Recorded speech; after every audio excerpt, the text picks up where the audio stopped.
All right, we are now recording, and so I am going to go ahead and kick off our meeting today. Give me 1 second here.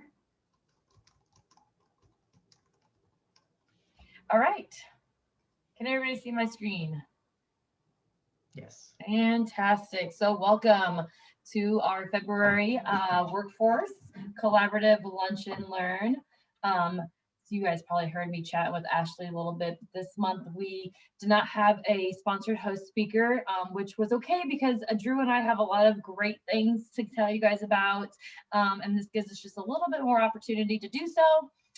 We'll move through that as quickly as possible. We will jump right into Eve with Business Ethics Alliance, and it looks like Casey as well. And so we'll jump into that, and then go into our Q&A. And of course, if we wrap up early, we'll happy days, right? From the sounds of it, we are all zoomed out this week, and it would be fun to get off a few minutes early and give your eyeballs a rest. So with that, I will kind of give you guys an update for anybody who's new, not familiar with the organization. And a couple of years ago, a group of HR managers and Council Plus got together, started forming some focus groups to try to figure out what are the challenges facing the workforce in Council Bluffs. And what they came up with were these challenges here, that our average turnover is 33% for the participating employers. It took a survey back in 2019. So that, of course, is a really high number that we want to address. The participating able labor in our community is only at 66%, which is pretty low. So we want to figure out ways to increase those who are able to work, get them into the workplace. Brain gain is one of the problem areas. And what brain gain, what they established that to mean was that adults who have education beyond high school is less than 40%. So what do we do as a collaborative to get that number up? And then also, how do we get more businesses to participate in fully paid apprenticeship programs? So those are the four challenges. Our apprenticeship programs at that time were less than 10 businesses, or 10% of businesses in Council Bluffs had apprenticeship programs. And so what do we do as a community and as a collaborative to increase that number?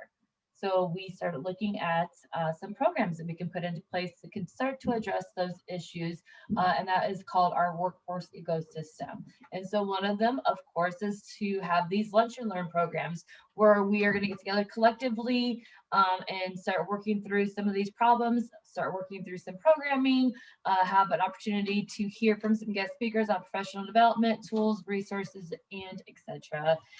So our lunch and learns are going well.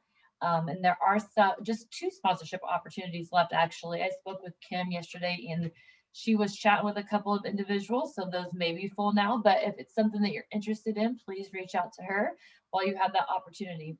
We also have a opening for our series sponsor.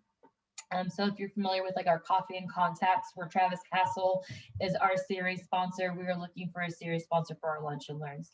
The exciting part about that is that once we are able to meet in person again, we will have everybody at your facility. So we are looking for somebody who's got room to host these lunch and learns at their facility. Next, we wanted to look at becoming a work-ready community. A work-ready community is through the ACT program, and that really what that is a way for our community to get some data on where the gap is between the jobs that we have in our community and where our laborers lie. And they do that through the NCRC, which is our National Career Readiness Certification. And so if you haven't looked into this, we are very fortunate in Iowa that this is paid for by the state.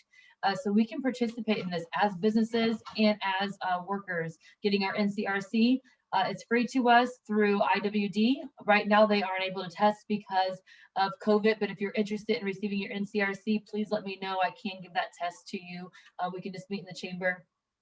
We can even set up a day to host the NCRC testing with up to 12 individuals so that we make sure that we're being mindful of social distancing. The To participate as a business is also free. You can either become a recognized or recommended. Being a recognized business, again, is completely free. What that does is give you some tools in your toolkit that you can look at where each of your job profiles should land. Meaning, where should somebody that holds an NCRC score for said job?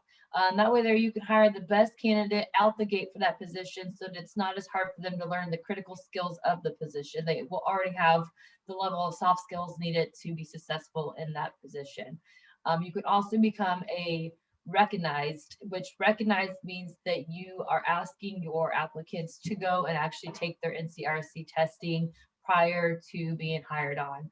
An example of that would be the Council Bluffs Community School District does that. They do require that you have your NCRC testing, which is great. They've been a huge support in us getting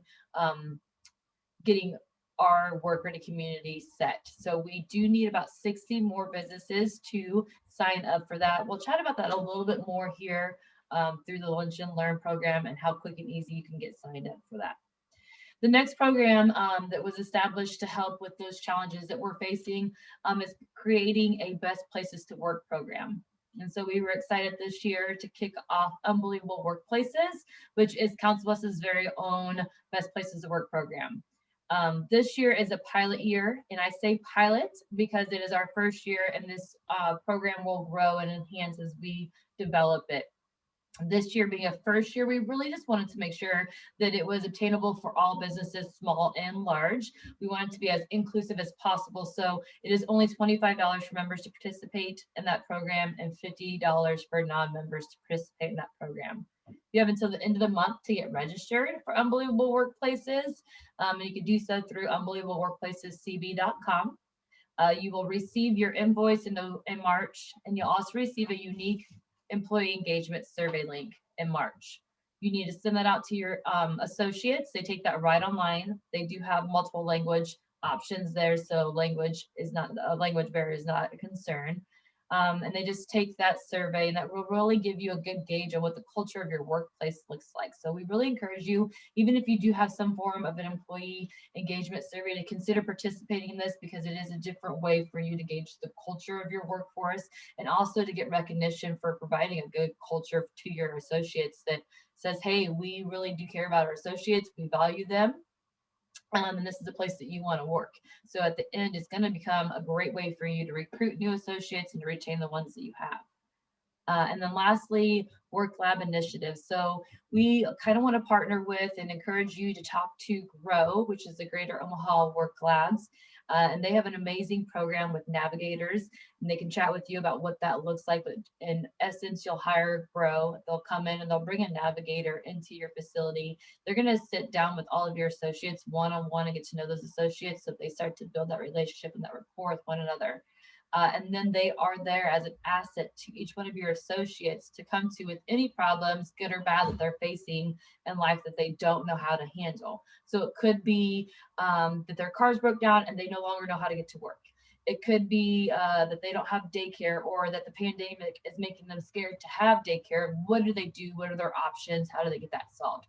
Or it could be as great as, you know what, this is the first job that they've had for a while, and they now can afford to purchase a home, and they've never been there before, and they don't know what to do. They don't know the first steps to take care of that. So that navigator would be on site to kind of help that associate through all those issues, good or bad, so that your associate doesn't feel the need to either call in or quit because they have things at home that they need to take care of. And I can't tell you guys how often that really does happen. Something as simple for maybe some of us to go, why would they call into work if they don't have gas money? That's not going to help them. Well, how are they going to get there? Like, they don't know that, right? So you might think, well, take a bus, that's $5. Well, what if they don't have $5, right? So it might be something that seems simple, but it's something that they don't know how to manage. And so a navigator can help give them the tools to not only manage at that time, but then to have that in their toolkit so that they know next time, well, here's something that I can do. Like, I now know how to problem solve this situation. So it's really a great resource for your associates to have. Another organization that we really are looking to collaborate with would be Bridges Out of Poverty, which has somewhat of a similar program. They really come in and sit down and work with your team, and they do surveys, and they do some educational pieces with your workers to really show them how to navigate these things up front, so that they really are starting to learn how to problem solve those on their own prior to coming into those situations. So both are great programs, and we're excited to dig into those and share more about those with you guys later. But right now, I'm going to go ahead and turn it over to Drew so that he can give you some updates on the chamber.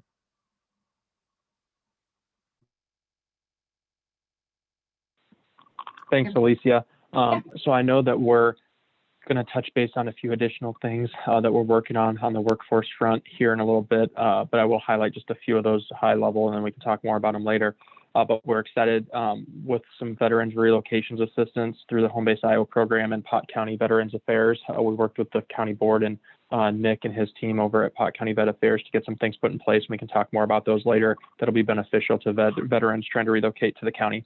And then we also are going in front of the city council on Monday to ask for an additional appropriation for the workforce program. That's public record. So, I mean, it's $50,000 that we're asking them for. We'll get a yay or nay, obviously, from the council at that point. And we're confident that we should get some support. If they have a line item put in there for it, we just have to formally go and get the vote on it. So that's something we're excited about as well. We continue to meet more with partners for workforce development from throughout the state, really, that can be additional resources to our program going forward. And we can touch a little bit more on those later too. But one thing I really wanted to talk about too right now is there's a lot of workforce pieces at the policy level with the state legislature going on right now. The state legislative session occurring right now that I wanted to make sure that I touched on. And a few things of note to start are the child care is something we talk a lot about as a policy issue and also a workforce issue. There were six child care bills that passed the House last week. They're now over in the Senate and kind of moving through their committee structure. So that means that they are alive through the first funnel. They'll have to make it out of the Senate committees by the second funnel in late March to stay alive. If they're going to continue to move forward. But some of those pieces that were included in those child care bills are things like the child care cliff, where you essentially run out of benefits if you get too much of a raise, essentially. Another would be allowing some tax credits to construct child care facilities. Another would offer you to use the high quality jobs tax credit, which is what we use for our business attraction and retention within economic development. You could then there'd be a piece within it where you could receive a benefit via tax credit for child care. And then there's also some other pieces. They increase the child tax credit. They double that as another one of the policies. But long story short, there's a lot of good things within those bills and that the legislature is working on around the topic of child care. And it would be beneficial, obviously, with workforce as well, as we try to get, thousands of workers who have left the workforce since the pandemic started for a variety of reasons, many of which are child care related. Back to the workforce. So that's something we're excited to see. We expect the Senate to move forward on those, but we do anticipate maybe them coalescing around a few and moving them forward rather than maybe all six. So we'll have to wait and see how that goes. Another piece that I wanted to make sure I touched on is the workforce housing tax credit. And it's exactly like it sounds. Any community that would be building housing that would qualify for, that would be for qualifying workforce. Think kind of things you might see on the First Avenue corridor. That would be an example.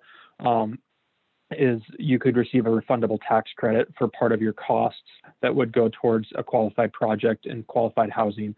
So that's something we're excited about. It's been around, but the way they did it in the past, it was flawed insofar that they did a queue system versus a merit system. So they had to first fix that because there's such a backlog, and now they have to pay off the backlog for urban. They already did for rural, but they have to for urban for us to be able to use it. But they're also proposing doubling the appropriation to it, which would be impactful as well, because obviously that provides additional resources to Debbie through her programming at Iowa Economic Development Authority.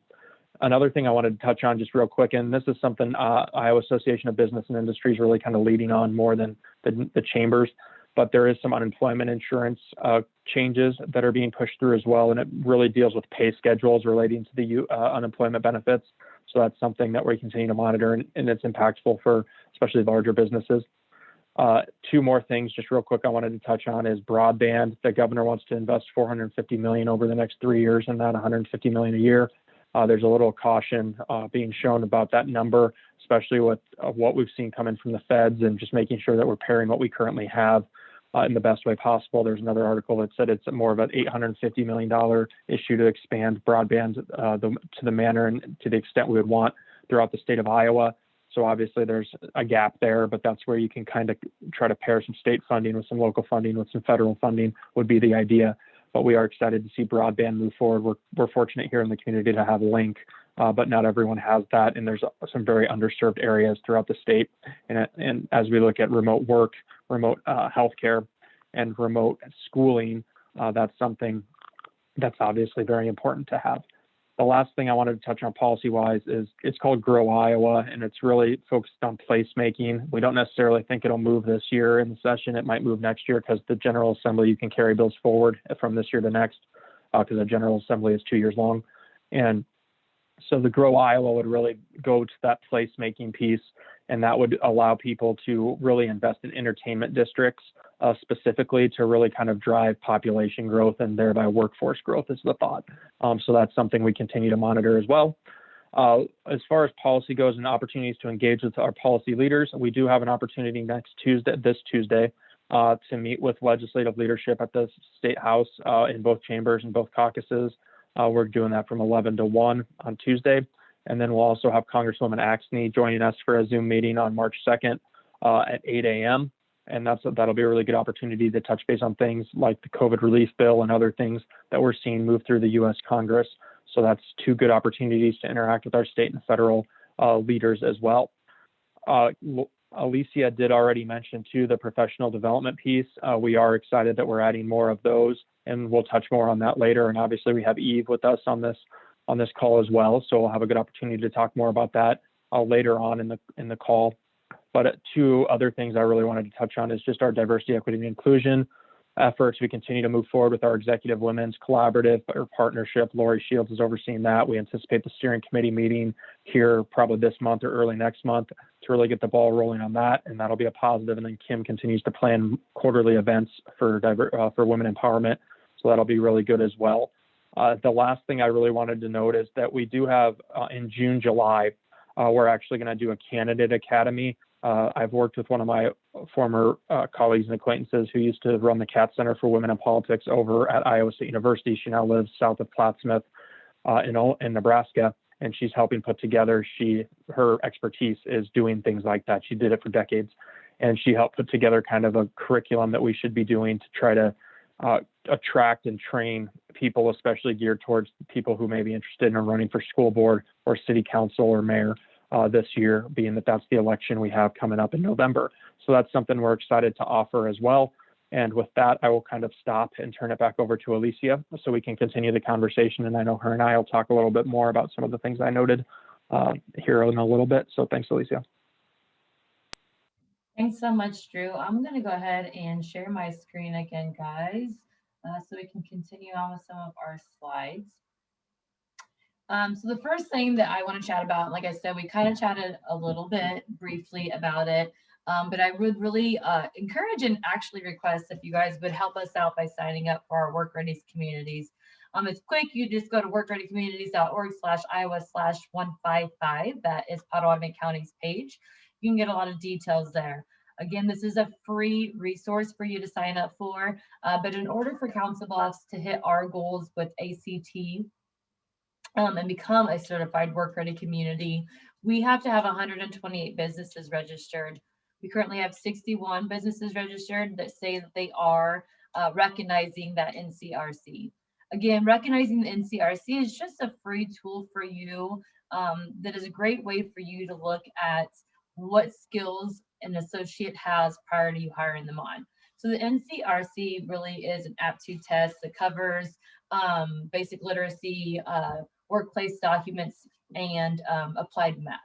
So let's say you're looking for a baker, right? This one is going to tell you if that baker knows that they need 3/4, but they don't have a 3/4 measuring cup, if they understand that 3 1/4 cups will get them there. So it's going to tell you a level of where they are inside of that. So on the back of their certificate, they're going to have a score for each of those applied areas, and then they're going to have an overall score. And so then you can jump in with ACT's work keys and you can see where your job profile should be. And if you have specific career opportunities that aren't listed, you can reach out to them and make an appointment to have them send a job profiler out and get a very specific score for each one of your positions. But there are some overall generic job profiles that you can look at. So let's say that you're hiring that baker. It's going to tell you that maybe in applied math, they need to be a platinum, but then in the other two areas, they could be silver. And so if somebody comes in and says, yes, I have an NCRC, you now can request that or go online and look up their NCRC and see where they score.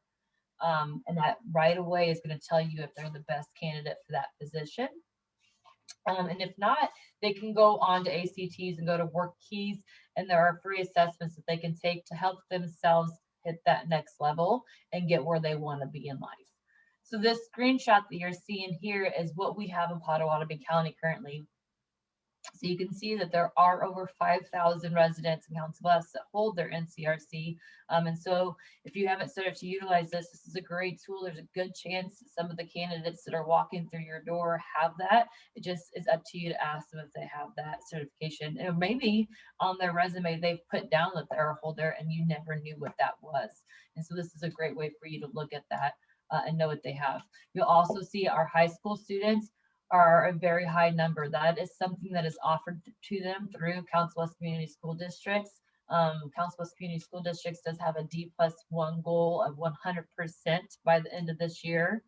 And what that means is that they have secondary education certification opportunities for students, and they're hoping that everybody graduates with their diploma and an extra certificate of some nature or extra training. And this is one of the opportunities that they have. So again, if you're interested in that, I would really encourage you to sign up. Help us get there. This is going to give us a world of information again about where most of Council Bluffs' jobs are at and where our workers are at. So we're going to know as a community and as HR managers and as a collaborative where we need to help our workforce kind of get to that next level. When you say sign up, do you mean sign up, encourage employees to sign up for the NCRC, or encouraging businesses themselves to offer it? Because it's through IWD. It So is, but you register to say that your business, and I'll jump in and show you real quick here. You register to say that your business recognizes and you get put on the list. I get what you're saying. Okay. And so As an older worker employment specialist, I often work with hand in hand with Iowa workforce. So I just wanted to clarify. And it's not just about the NCRC test, it also shows dedication. So if you include it, it's something that shows that they were committed to and they followed through with the certificate. So not only does it give you an educational stance of where they're at, but also like that even social side. Thank you for that. And just my 2 cents. No, I love that. I appreciate the commitment is everything. If they can commit and you see that within their resume, all the better. I just want to even point out that since I created that slide, we have more NCRC holders. So we actually are now as a community at 5,321. So a nice jump since I've made this slideshow. You can see here though, these are employers of Pottawatomie County that recognize or recommend the ACT. So when I say sign up, it is just saying that you're going to join this list. It is just saying that you have been told what the NCRC is. And so now if somebody walks through the door and says to you, I have my NCRC, you're going to say, yes, I know what that is. Let me see it. And whether or not you actually use that as criteria in your grading and your applicant grading scores or however you hire, you don't actually have to change your hiring methods to be on this list and say if somebody That's says awesome. NCRC, this is it. So, and I'm sorry, Ashley, it's connections, right? Yeah, we're on there. Oh, so you're on there right there. Yep. So I appreciate that. Thank you. Yeah, no kidding. Well, and I hadn't even known about it until I started this job. And I was like, what the heck's the NCRC? Because we have to do, job readiness and stuff. And it really is a great tool because then they're also kind of forced to go to the Iowa Workforce Department to look for careers on, they're getting acclimated to that environment. Absolutely. It is a great opportunity for them, and they can go to work keys, like I said, and continue to advance themselves. There are some study and some practice tests that they could take there. So and you can find out more information here just by going to the ACT Work Ready site, clicking on employer information. There's some brochures that I can send you, as well as ACT has created a video for Pottawatomie County. So if you're interested in seeing what it looks like specifically for our county, let me know. I can send that over to you, or you can view that video now on our website. All right, so jumping back into the slides here. Does everybody see my slides again?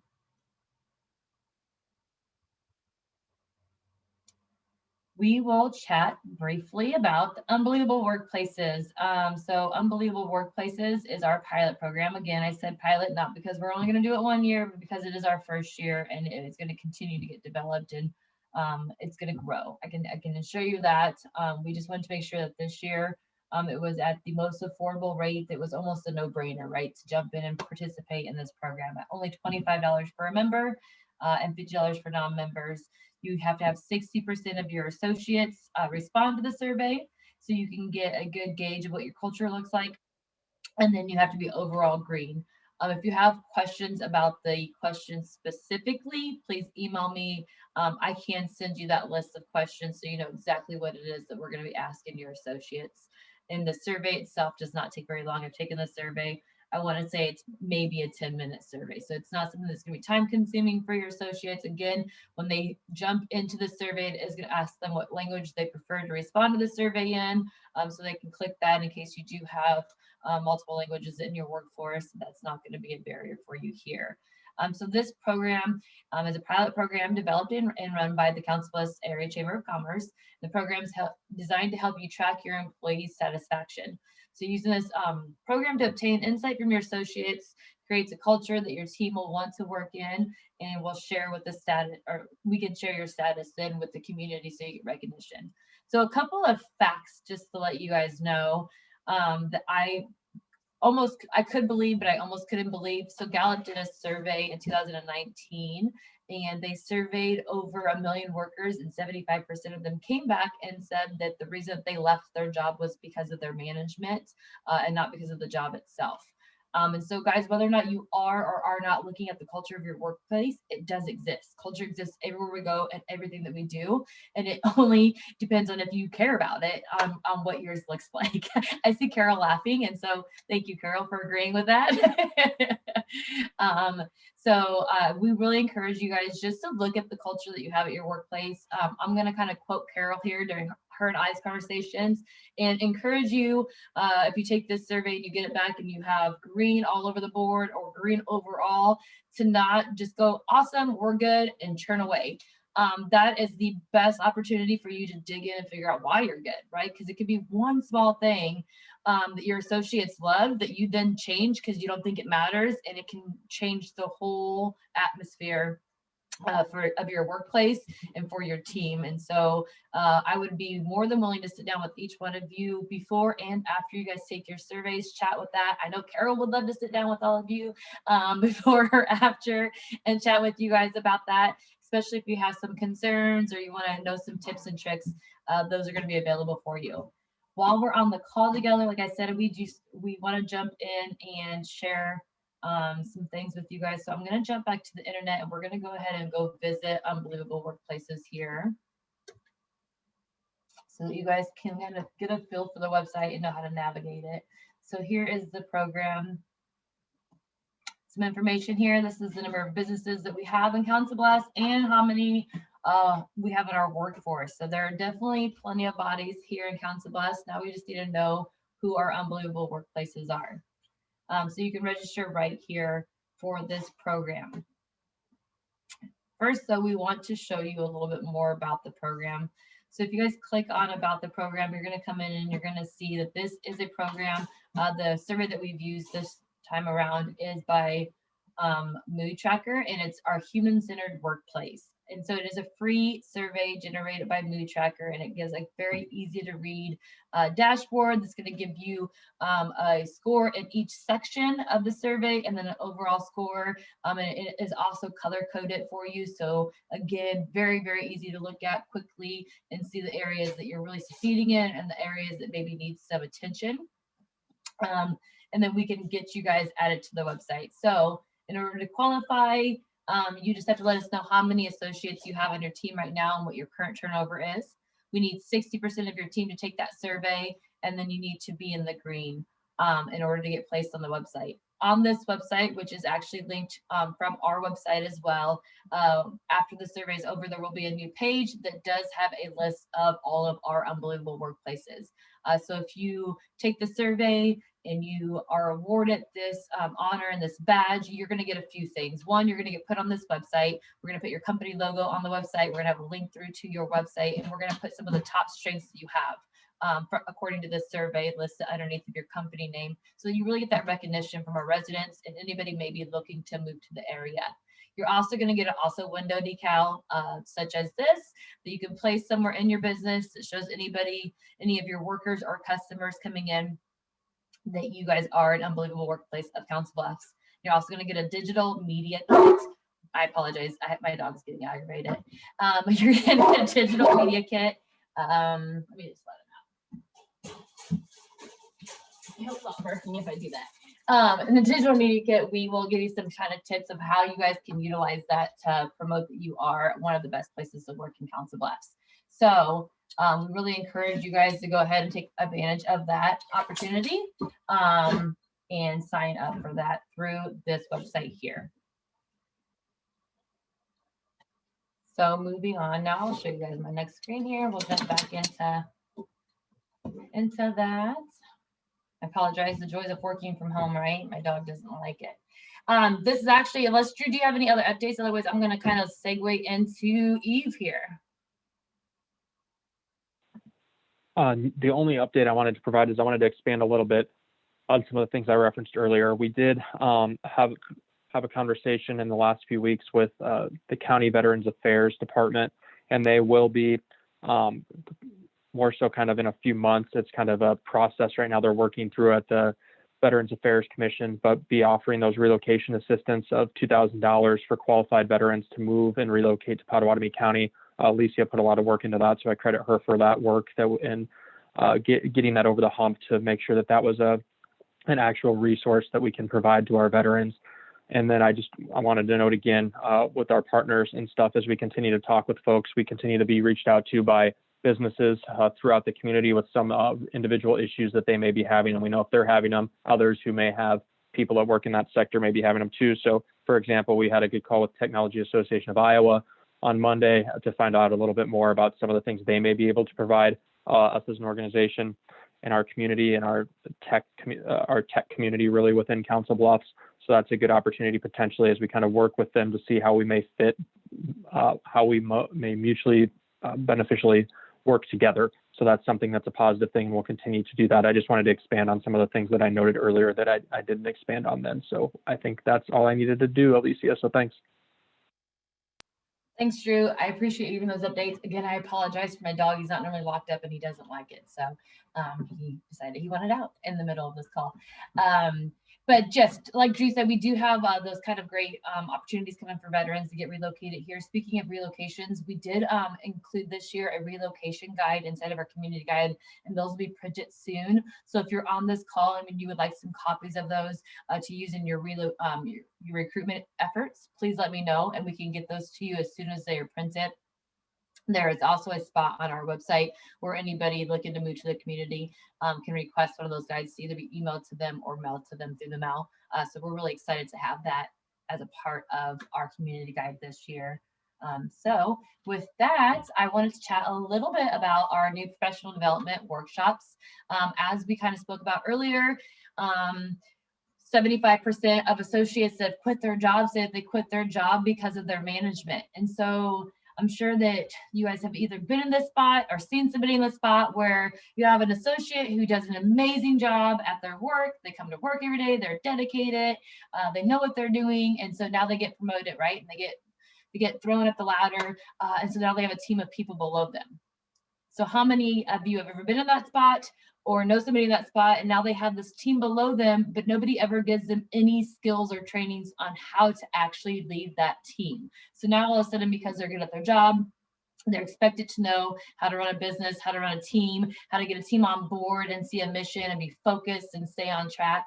And so that really is what we want to look at. We want to look at helping develop those new and emerging leaders.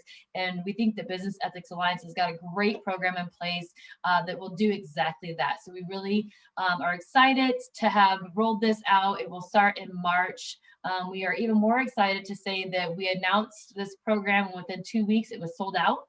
We do have space for 30 seats per professional development or per workshop, and that sold out within 2 weeks.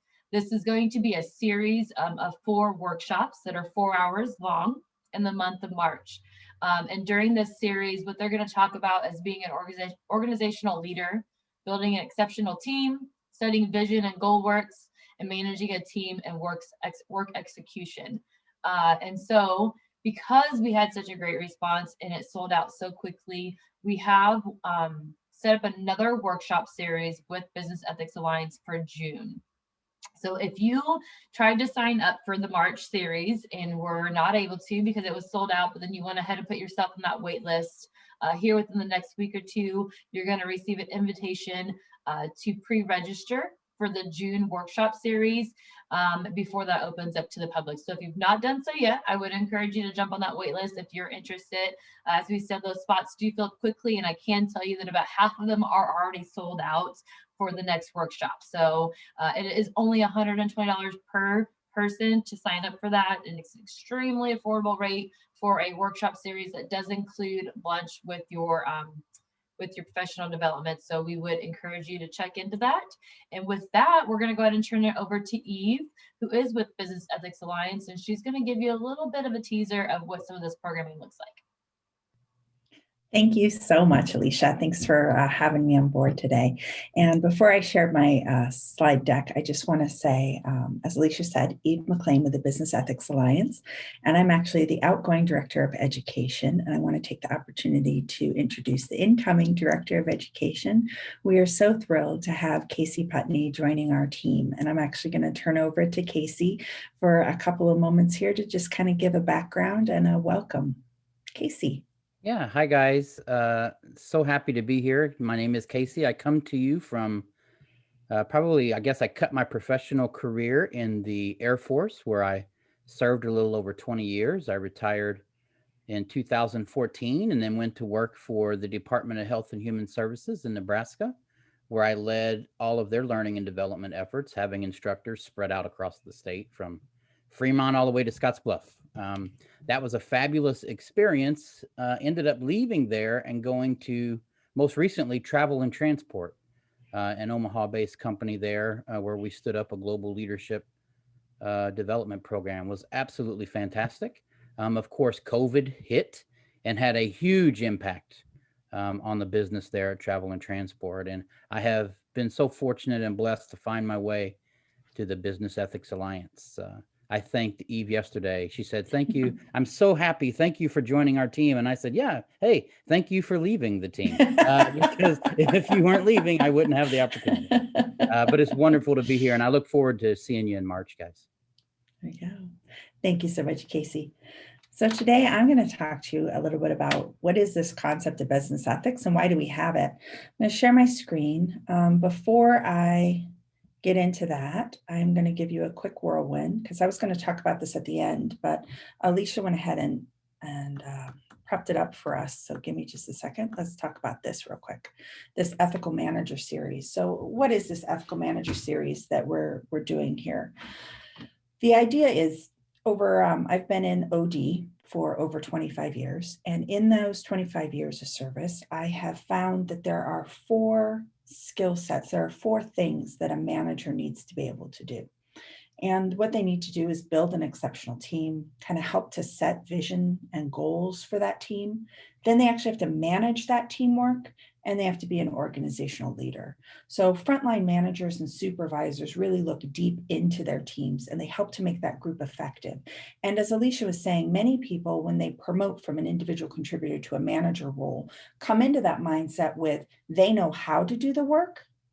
And when you're a manager, your job is not to be the one that does the work. Your job now is to motivate the people that are doing the work and to manage them as individuals. So you no longer own the how, you own the what.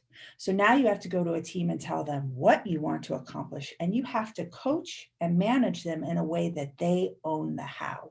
That is a major mind shift from somebody who's owned the how all along. Right?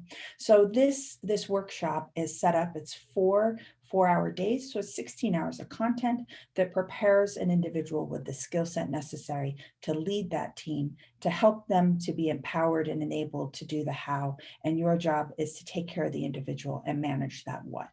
So we're really looking forward to that program. Super excited to be doing it with you. Not only is it that those skill sets, but we tack on another component, which is ethical. So we care about how you do it. It isn't just the ends justify the means. It's going to take anything I can to make this team deliver. We're going to do this in a way that honors the individuals on our team and respects the gifts and talents that they bring to the organization. We're going to do this as ethical managers, not just managers. All right. Any questions about that program? All right. Then close your eyes so you don't get sick. I'm going to pop us back to the beginning. Let's talk about Business Ethics 101. So what is, I get this question all the time, what exactly is business ethics? Well, it's the standards that we use to determine what is good, right, and proper in business. There is not a magical list of 52 things. If you do these 52 things, you're an ethical person and you work for an ethical business. In a minute, we're going to talk about why there isn't this magical list somewhere. But what it is the standards that we use to determine what is good, what is right, and what is proper in business, specifically for your business. So when I say the word ethics and I say the word morals, please just kind of come off a mute here, and I'll open up my chat just in case that you want to put this as a chat. Okay, so I've also got my chat up. When I say ethics and morals, you can either unmute and speak up, or you can tap into the chat here. What comes to mind? What do ethics means to you? What does morals mean to you?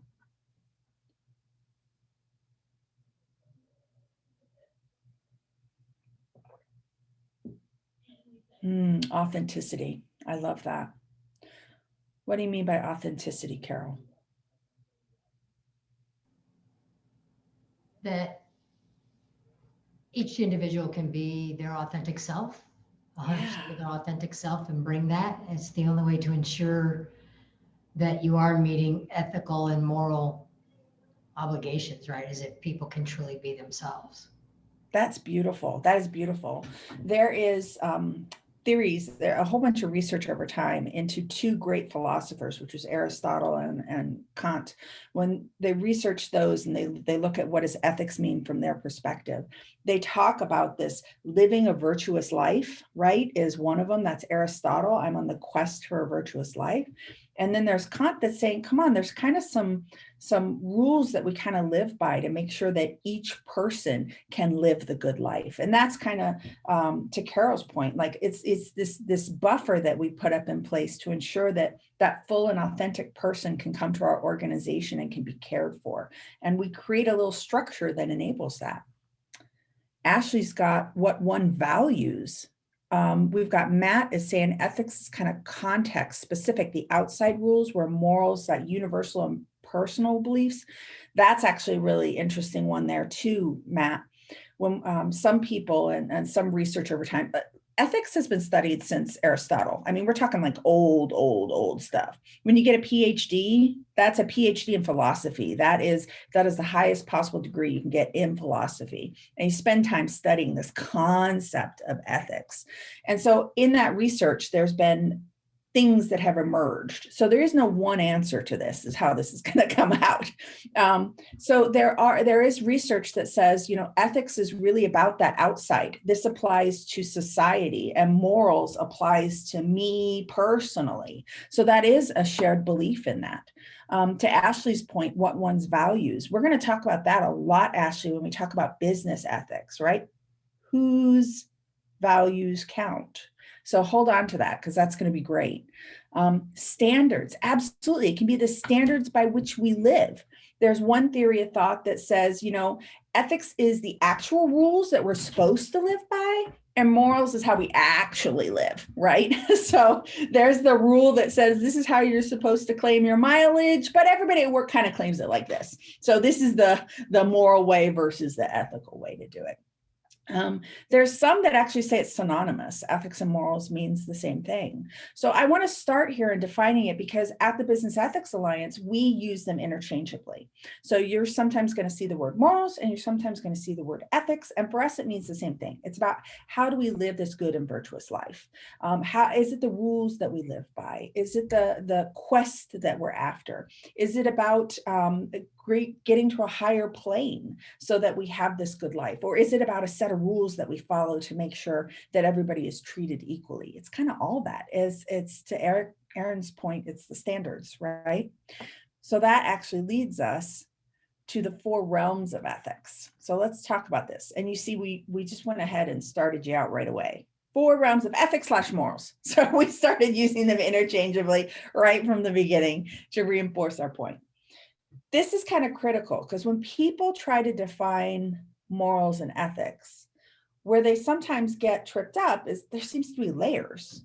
And how can there be layers? Well, there's actually 4 layers if we were to break it down. The first one is personal. Each of you grew up with an idea of what was right versus wrong, good versus evil. And that came about from your upbringing. Either you rebelled against the upbringing and that's how you created that idea, or you embraced it and that's how you created the idea. Or maybe you just kind of were observant and you put together other people's beliefs and figured out what you believed in. But you, inside of you, have an idea of what you stand for, what is right, and what is good. So I grew up in a Judeo-Christian home and was raised by Christian parents and Christian grandparents. So in my brain, good versus bad, right versus wrong was from that Christian lens. And that's where ethics came from. And then I met this guy, and this guy had the strongest moral compass of anyone I had ever met. And he was an atheist. It absolutely shook my foundation because to me, what was personal applied to everybody. I thought everybody believed the way that I believed and that we all felt the same thing was good versus right, wrong versus evil. And then I got this atheist. Well, anyway, ended up marrying the guy. It's worked out great over time. But this idea is I have an idea of what's right versus wrong. You have an idea of what's right versus wrong. We all have our own ethics or moral compass inside of us. Okay, there's one. Got it. Second one's professional. Many of you, yeah, that sure does, Ashley. Definitely opposites attract. Okay. The other thing we have is professional. So in this professional realm, we belong to organizations. Maybe it's HRAM for human resources. Maybe you're a lawyer. Maybe you're an accountant. Maybe you're a doctor. I mean, maybe you're a teacher. You probably belong to a profession. And that profession might have a code of ethics or a code of morals. So if you're an attorney, before you can take the bar exam, you have to pass the code of ethics. And what they do is document what they think is right and proper for doing business in this realm. So for example, if you are on an airplane and you're flying to meet with one client and you pick up the case file of another client, so in the same minute, you're working for 2 separate clients, can you charge them both for that minute? According to their ethics, the answer is yes. So this is why you have to document that stuff, right? This is what we say is the right way to do business. So not only do they document it, they test it to make sure you're right. Carol is like, that conflicts with my personal. And it absolutely can. So that is, sorry, go ahead. I don't charge both clients if no, it doesn't work that way. I love it, Carol. I love it. But this is why those professions write that stuff down, right? Because they're saying this is what we think is good versus proper. I would have felt that one too, Carol, because I'm like, how can you charge the same person for the same minute? There are 2 separate people for the same minute, but they're lawyers. Some people say that idea is oxymoron. I can say that. My husband's an attorney. He had to pass that before he could take the bar. Okay, so professional organizations is the second. So now I've got my own personal realm. My profession also dictates what is right versus wrong. Third is an organization, and organizations are tricky ones because they create rules for you to live by, right? That comes in their code of conducts. That comes in their guide. If you got that HR guide that told you what hours you were going to work and how you were going to all those rules. There's all these rules in organizations. That's the right and proper way that you're going to operate if you work for us. Organizations go one step further. They tell you how they want you to act, and that is in values. Organizations put in place values, and those values come into play about how we're going to act towards our community and our brand, and how we're going to act towards one another in our internal culture. So you have the rules that you follow, but there's also guidelines for how we act to one another. And those are inside of our values. So now I've got personal ethics I'm dealing with, professional ethics I'm dealing with, organizational ethics I'm dealing with, and sure enough, I got one more layer. That's societal. So societal is our local area's way of trying to influence what is ethical or right. We do it through laws. Okay, what is okay in Omaha, Nebraska may not be okay in Tallahassee, Florida, and may not be okay in Saudi Arabia. Each society creates laws as a way to say, this is how we are going to operate. Okay, Carol, hang on to that because we're coming back to your idea there. Yep, those values are on the wall, right? What's that mean? I got a slide for that, girlfriend. Okay, so you know I do. Okay, so societal is the next realm. So these are the 4 realms of ethics that are going to pop up at any given day, at any given moment. You are governed by these 4. Regardless of if you believe in them, they exist, right? Okay, so this is going to come into play when you're trying to decide what is ethical, right, and moral. So then, okay, got it. We got rules over here. We got these 4 realms of ethics. So what's business ethics? What is this? So business organizational ethics includes doing what is morally good and morally right in the workplace. Each one of you should have a little question that goes off into their head and says, who's right and wrong? Who's morally good? Each business kind of defines that. They do that with their values. They do that with their culture. What they're trying to do is describe for you what they think is good, right, and proper in the workplace. This is why I'm always really, really picky when I join an organization. I don't just ask, what is your culture? I ask things like, what does your employee engagement survey say? I ask questions like, can I actually see what you've written down as your mission, values, visions, and goals? I actually look at all that stuff because I'm looking for congruency between this is what we espouse and this is what our employees believe, right? Because that's what organizations are trying to do. They're trying to say this is what is morally good and morally right in our workplace. It deals with how we treat each other. Do we treat each other with this next one, long-term thinking about what serious harm or serious help we can do for one another? We're thinking about these consequences. And it's about being part of something bigger than just ourselves.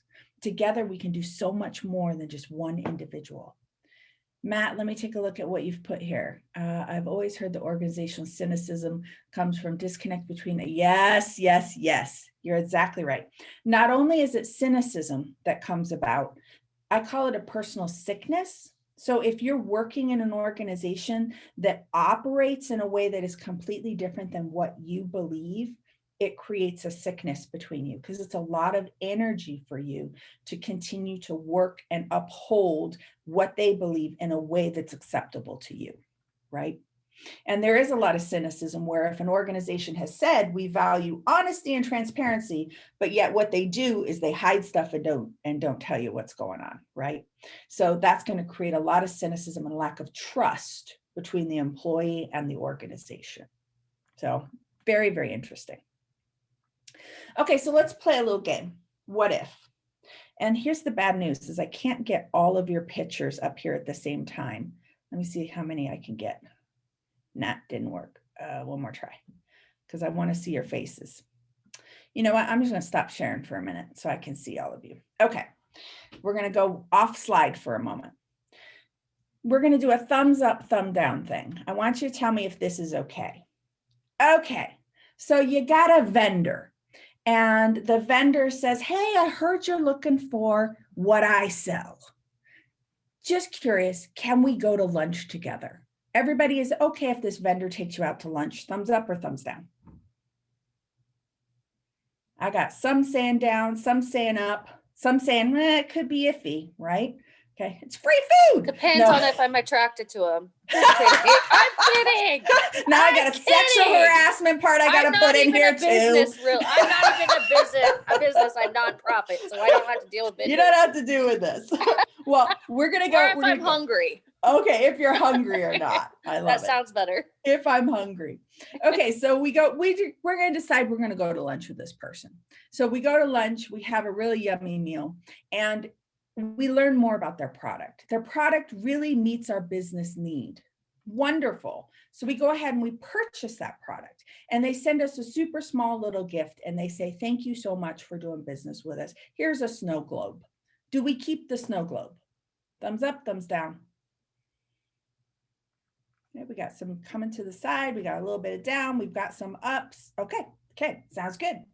So things are going great. And the group next door for us says, hey, I'm kind of interested in that. And your vendor comes back and says, hey, I heard the group next door is interested in that. Can you introduce me to them? So do you do the introduction? Do you introduce them to the partner team over there? Yeah. Pretty much. Yeah, pretty much. Okay. So it goes really well with the partner team, super well.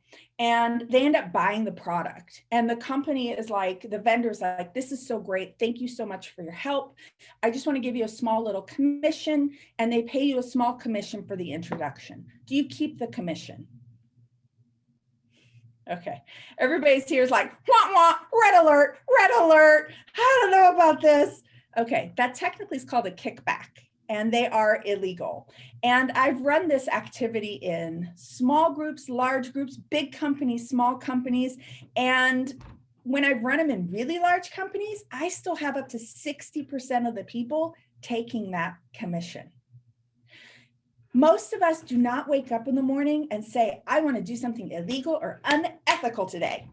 Okay, we find ourselves in a slippery slope that gets us to a place and we think, how the heck did I get here? Well, some codes of conduct are actually going to stop your descent. So if you're in the military, you actually can't have somebody buy you lunch. It's one of their rules. It's to stop that view of impropriety, but it also stops the descent. Some of your organizations have rules that say nothing over $25. Some of you say we can't accept a gift that's over $15, but we can accept a small gift. But when it starts to get over $15, we can't do that. What an organization is doing is trying to define for you what is right, good, and proper, and they're trying to stop the descent into a spiral of unethical behavior where you wake up somewhere and think, how did I get here? Because most of those people, by the way, that little scenario was based on a live scenario that really happened. I went into an organization and I said to them, give me one of your cases that was actually prosecuted that shocked you. And they said, we have no idea how this person ever got to a point where they took a kickback. So we did this scenario and said, well, how could that happen? Let's be empathetic and see how that could happen. Nobody woke up and said, I'm going to take a kickback today, but they slippery slid their way into that scenario. This is why companies document this stuff. Erin, did you have a question for me? I do. Can you clarify between like a commission or if they would have given you another snow globe? Yeah. Like, what's the difference on that as far as acceptability? Yeah, because if it was a bottle of wine, I'd have to think twice. Right? Like, what are we talking? Champagne. $5 gift card to Starbucks is a lot different than $3,000 kickback. Just curious on what the. Yeah. So cash is a no-no. Okay. So we're just going to start with that. Cash is a no-no. Beyond that, it's really what can stand up in court. So if you look at, you know what I found? This is the most amazing thing I ever discovered. The most creative human beings on earth are not artists. They're financial people. Okay. So if you look at the laws that have been put into place lately, like the Barnsley socks, I'm going to say that wrong. I know I got that wrong. It's got socks in the title. Okay, that was based off of the creative financing that happened at Enron, where they looked at it and said, holy crap, I can't believe this isn't ethical, but it's legal. Some of what they did was unethical, but illegal. So we then stepped forward and created a law to make it illegal because we thought it shouldn't happen again. So when you ask what's the difference between accepting a gift and taking a kickback, a lot of it is the value of it. Some of these times you could get a full out trip, right? Somebody sends you on a trip. And when does it become a problem? Well, when it's on the front page of the newspaper. So we have to look at, even if it's legal, it may not be okay in the eyes of your reputation. So it may be legal for you to take a trip because you closed a deal with somebody, but how would it look on the front page of the newspaper the next day? What would that do to your reputation as an organization? So it's a fine gray line between legal and illegal. And it's really the lawyers that are going to tell you what the case precedence is. But if somebody's offering you cash, I'd run the other way. That one's just a no-no in general. Okay, nice. And or something of value that's they might not disproportional. give you a car. I mean, come on, Yeah. versus a nicer snow globe or something with their or an appreciation fruit bowl or something like that. That's different. If there's diamonds in your snow globe, it's a red alert. That is a red alert. Okay. All right, let's go back to our deck here. Okay. So now we're going to talk about ethics as a verb, not just something that's on a piece of paper or on our wall. So business ethics are values and policies and codes of conducts, right? And they start out as words that get stuck on paper or get put onto the wall. The way we transition them is when they turn into actions and activities, okay? And what happens is through the actions of your people, two things happen. Your brand is built. So you've made a bunch of promises to the industry. You've told them how you're going to work, that you're going to be honest, that you're going to be first to business, that you're going to be fill in the blank. You've told them a whole bunch of stuff. It doesn't matter until your people start to fulfill that brand promise, right? So your brand is one of the things that comes out when ethics becomes a verb. But the other thing that happens is you build an internal culture. You have made promises and commitments with your employees that we are going to be open, we are going to be transparent, we are going to put customer first, we are going to, I don't know, what did you promise? What were the values that you promised? They mean nothing until they translate into activity, right? And we talked a little earlier, I think Matt was bringing up that disconnect that happens. Well, we said we wanted this in our organization, but our people actually are doing this, and this. We have a lack of trust in between those two, okay? So we offer, obviously we offer courses on how to fix that, and Carol probably offers courses on how to fix that too. Okay, so why do we care about business ethics? What is the money component? Number one, it empowers and energizes, engages employees. Employees love to work someplace that is consistent with what they espouse. They love it. It creates a sense of security. Okay. Plus, they know what they're signing up for. It strengthens reputation and branding for just the reason I said. If your brand is out there and your people are living to that brand, that is a reinforcement that will build trust. It builds customer loyalty for the same reason. And all of that leads to increased profitability, people coming back to you. Yeah, empower is beautiful. That is a great workplace word. Okay. Oh, we've got gold flakes. I missed it. We got diamonds. We got gold. I want your guys' snow globe. I don't know, Casey, am I allowed to keep that snow globe? No. Casey said no. All right. So let's talk about a couple obstacles that get in the way. So, okay, it's that simple, right? It's about doing what the right versus wrong, living according to those rules, trying to live up those values we got. Okay, I got it. I'm thinking about the consequences of my actions. How might this look on the newspaper, right? So I'm thinking through the consequences. If that's what it takes, then we should all easily be ethical people in ethical organizations. What could possibly go wrong? Okay, well, we've got a handful of things that could go wrong. First one is a thing called an ethical dilemma. An ethical dilemma is a right versus a right. It is often that the world is not as black and white as we think. Remember at the very beginning of this little session together, I explained that each person has a personal idea of right versus wrong. Let's just take something super close to us. Masks. Should I have to wear a mask or should I not have to wear a mask? We have a group of individuals that stand strong and say it is my individual right and liberty to not wear a mask. That is a right that they feel they have. Then you go to the person next to them that says it is our God-given right to care for one another and to take care of our community, right? That is their right. So now I have a right to freedom and individuality versus a right to thoughtfulness and taking care of others. Those are two rights that are colliding. Both of those come with a cost, either a cost to individual freedom and liberty or a cost to the community. Both have a cost associated with them. So there is a choice I have to make. Both of those choices are right. Now, some of you are like, no, I know where I stand on this and I don't care that other people have individual rights. But trust me, it is a right versus a right, and it's called an ethical dilemma. Both of those are going to come at a cost. Okay. The next one is an ethical commitment. Ethical commitments are there's an actual agreed upon universal right and universal wrong, but you're getting pressure to do the other one. So here's an example I use for this. Your company is losing money. It's not a good day. Okay, so we go to the team meeting and the CEO stands up and says, no expenditures over $2,000. We absolutely can't do that. No problem, Laura. Thank you. We absolutely cannot do any expenditures over $2,000. Great, got it. You go back to your desk and your boss taps you on the shoulder. Tap, tap, tap, tap. I still need those 3 computers. Could you do something creative, like put them into 3 separate purchase orders?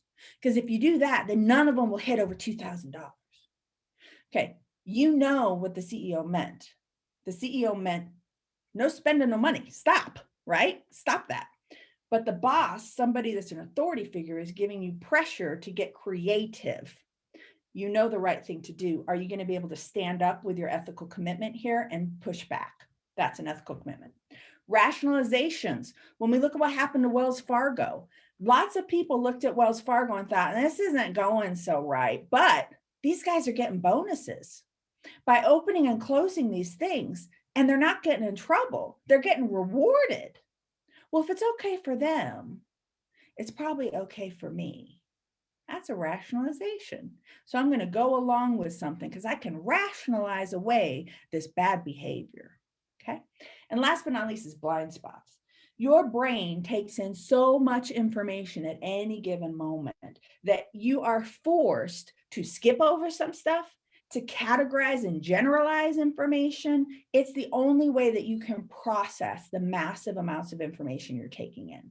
While you are doing that, you are missing things that might be an ethical issue. When we hear the word, the ends justify the means, my brain automatically goes, oh, moral myopia, that is a blind spot.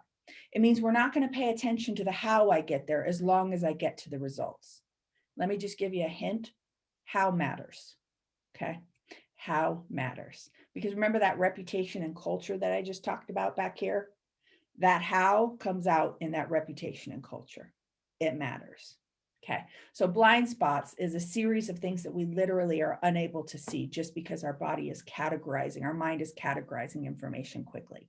We offer classes in all of these things. That's it. That's the last thing I'll charge on that. I promise not to plug anymore. Okay. These are the obstacles to ethical behavior. So everyday ethics is about doing what is right versus what's wrong, good versus what's bad, that we're looking about the short-term and long-term consequences of our actions, and that we care about having an impact beyond ourselves. So I am from the Business Ethics Alliance. Casey and I are from there. Our mission in life, we're a nonprofit 501c3. Our mission is to build leadership, strengthen organizations, and elevate greater Omaha, which includes Council Bluffs, through positive, practical business ethics education.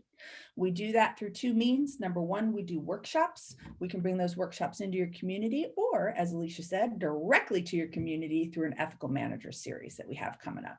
These are the 12 workshops we have on the shelf right now. They're 90 minutes each. The other thing we can do, and that we do is programs for the community. So these programs are open to anybody in the community. They can come. We have luncheons in the spring, summer, and fall that we provide lunch when you don't have COVID. Everything's a little funky and online right now, but we're still doing them. We do executive breakfasts, and then the most fun, these are free of charge, Mind Candy Dialogues. The Mind Candy Dialogues is we kind of take a headline and we throw it against the wall. We put a panel of experts, and with the community, we discuss and debate it. Our last one is, does business have a role in dismantling systemic racism? So we're not there to actually tell you what the answer is. We are there to get into the mud together and to wrestle it out. And Matt's like, no, don't need to wrestle. That was short. The That's answer a yes or no. Yes. Carol. There's no debate here. Come on. What do you mean get in the mud? Nothing to talk about here. So that's the sort of stuff we do at the Mind Candy Dialogues, and they are a hootenanny. They are a whole bunch of fun. Okay. And then I will land on this last slide, again, the ethical manager. And these are the 4 areas that we'll be addressing in our upcoming series. I'm going to pause here because I've been babbling and babbling. What questions do you have for me?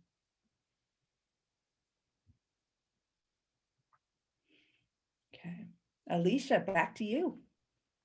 Thank you so much, Eve, for going through that with us. Guys, I hope that you're as charged as I am about the workshops that we have coming up. I can't wait to jump into a classroom with Eve and with Casey and really get to go through the new and emerging leaders. I have chatted with some of our members that I will call seasoned leaders, and I say all the time, like, I think this is a great refresher for everybody at every level, right? Sometimes there are just things that we get into a habit and we stop looking at. And so it's always a good refresher to start thinking about what's ethical and what's not, and how to best lead our team, especially in a new world and one that's ever changing. And I agree. I say yes to the last question, right? And so how do we lead a team in a world that's ever changing like that? And that's something we really need to start focusing on, working on. So I'm really excited about that. If nobody has any questions for myself or for Eve, oh, go ahead, Carol. Just a quick comment about that. You know, when COVID first hit and we shut down, 11 months ago, a lot of my clients came out there and said, well, how do I lead in this? How do I lead in this? I said, you fall back to your values. And all you have to do is talk about how do these values express themselves with this new context, right? How do we show our values? We know how to show them when we're in our office together. How are we going to show them on Zoom? How are we going to show them when we're virtual or disconnected for lengths of time that we're not accustomed to? Just same thing, different environment, but you're not changing who you are because the context of your work has changed. I love that so much, Carol. And you know what was so magical about that? Some companies found out that they weren't actually living their values. When all of a sudden they had to try to pivot the value to go to a new landscape, they realized, I don't have anything to pull from because we've had this word on our wall for 16 months, but we've never actually shown it. And I've said all along, employee first, and now my employees need to go remote. And I don't know how we're going to do that. How are we going to work through that? So it's an incredible answer, and it's the right answer. Go back to your values. And if those values aren't serving you, reassess them, because this is the commitment you have given to how you are going to operate and act together through good and through bad. Beautiful point. Thanks, Carol. Well, again, I really appreciate it, guys. And I thank Eve and Casey for jumping on with us. I'm just going to jump in real quick and look here, just so you guys know. Next month will be March 18th again. Well, the 18th again, anyways. Next month will be March 18th, and our sponsor is going to be Charter West Bank, who is on with us today. So thank you so much for being our sponsor. I'm super excited to hear from them and hear how the banking world, of course, can affect and help our workforce here in the community, as well as we've got some of our partners from Promise Partners jumping on to chat about how life and family can affect your workforce and some of the tools and resources that they have available that can help assist that. One of the resources that they are working on is called Lemonade for Life.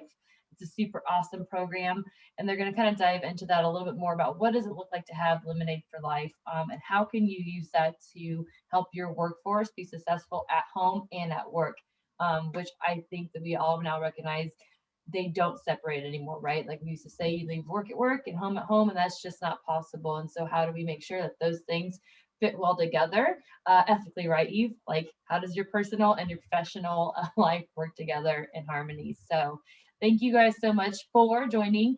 After this, I am going to shoot a small survey out today for you guys. If you guys would take it, I would really appreciate it. We just wanted to get your feedback about the lunch and learns, how you feel about the content that we've had so far, how you feel about the platform, of course, of using Zoom, and all those fun Zoom questions and survey questions. I know you guys are probably zoomed out and surveyed out, but it will be very quick, I promise. So if you'll just let me know if we are headed in the direction that you enjoy, so we can make sure that the future of our lunch and learns are still successful and enjoyable for you to jump onto.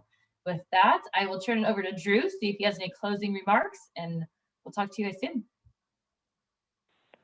I do not. I just wanted to thank Eve and Casey. Thanks for joining us as well.